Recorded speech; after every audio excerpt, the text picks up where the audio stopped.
would like to ask you permission to use this video for educational purpose. Yes. Are you vaccinated yet? Yes. Completely? Yes. Then you don't have to have your mask on. I'm Thank vaccinated the as dear well. Lord. Okay, well, finally we can see people and see them smile. Yes. Excellent. Now, tell me about your pain before the surgery. Your surgery was about 6 months or 5 months? 5 months ago. It was January 27th. So yeah, not even 5 months. So soon to be It 5 months. started in October, and I couldn't even stand or walk. Okay, and you had lots of pain on the right The side. right side, it was just shooting terrible pain. 1 to 10, how bad was the pain in the 9 to 10. 9 to 10. Yeah. How is that pain? There is none, no. Gone. Yeah. When did that pain on the right side go away? Right after your surgery. Right after when the surgery. When I woke up. When you woke up, it went away. But then it was over on this side. Then it was on the other side. Yeah. And that is because I had to push the nerve on the left side to the side to go in.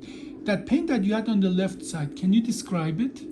It's like a shooting pain Mm-hmm. in my second toe there. Mm-hmm. They're swelled up, the second and third, Okay. and they don't bend. Yeah, I can yeah. bend them, but So it it was sharp pain, but it Yeah. is now mostly numbness. just mostly numb. But I get that sharp pain every once in a while, like when I go to sleep. Mhm. It'll zip. Yeah.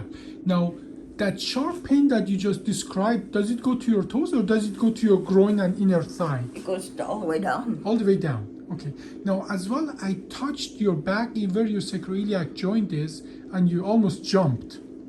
And as well, you have some pain in the groin. Describe that to me. What is that? Well, it's just when I get that sharp Yeah. zinger. But you have as well some pain. You told me in the groin area. Where is it? Well, right here. Right there. You know, it's stiff. Yeah. It's not really a pain, but Yeah. it's stiff. But this is a different pain you're telling me Yeah. than the pain you had before the surgery. Yeah. So what I think is going on is that here, I'm just going to show here. And the knee seems weak. It's like the muscles Yeah. aren't working. Yeah. Now, what we did in your case, we fixed these 3 discs. We know people that get spine surgery, about 43% of them develop problem with the sacroiliac joint. Okay. And you have pain in the groin and in the back, and that can as well irritate some of these nerves here. Okay. And this is what you have. Your bone is actually beautifully growing where we did the surgery. But in the sacroiliac joint, you have some sacroiliac disease. We know half of the people who have problem with the spine as well have problem with the sacroiliac joint. At this point, I think your nerve irritation that you had from the surgery is improving, but I think you have sacroiliac joint, and the way to deal with that is putting a needle in and putting steroid and numbing medication in. Literally, what happens then is that steroid sometimes can fix it, but the numbing medication for sure numb up the joint, and if the joint is the problem, that at least for the duration where the numbing medication is working, meaning half a day, 2, actually pain get better for a short period of time. And that part is diagnostic. The part that is therapeutic of that injection is that we put steroid in. So we are going to, I'm recommending to do multiple of those injections, because you generally, for us to be sure, we have to do at least 3 injections to have the same results, make sure that that's really the problem.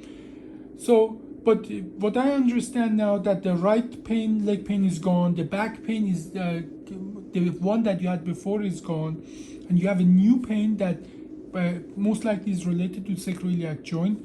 You had the nerve irritation that going down to the foot, but that part is getting better now. Is that correct? How much of that is getting better comparing to right after the surgery? Oh, it's gotten a lot better. Since lot better since the But I surgery. still can't walk. Yeah, and that part as well might be related to the sacroiliac joint, because when you walk, you're putting stress on the sacroiliac joint, and we know from statistics that half of the people with a spine problem have sacroiliac problem as well, and that means that in the about 10-15 years ago, we used to call them failed back syndrome, meaning that we did the surgery didn't help, but now we know better. We know that the surgery really did its job, and as you say, previous pain is gone, and this is a new pain, but now we know that this is not a failed back syndrome, this is a sacroiliac joint. These days we have good solution for that. Okay. But first we need to do the diagnostic, okay? Okay. So that's exactly what we are going to do. We Okay. do diagnostic injections, and which are as well therapeutic, And if that's a problem, sacroiliac fusion is a great option for that, okay? And it's a half an hour procedure these days. Okay, well, do they got to do surgery again? If steroid cannot fix it, only if steroid cannot fix Does it. steroid sometimes fix it? Oh, absolutely. And in for half good? of the time, yes, in half of the time, steroid fix it for good. But in half of the time, we have to do more than just steroid injection, okay? Well, we hope that you are in that group that steroid will fix it, okay? Yes, I'm hoping I am. Okay. I heal fast. I'm a good healer. Good, excellent.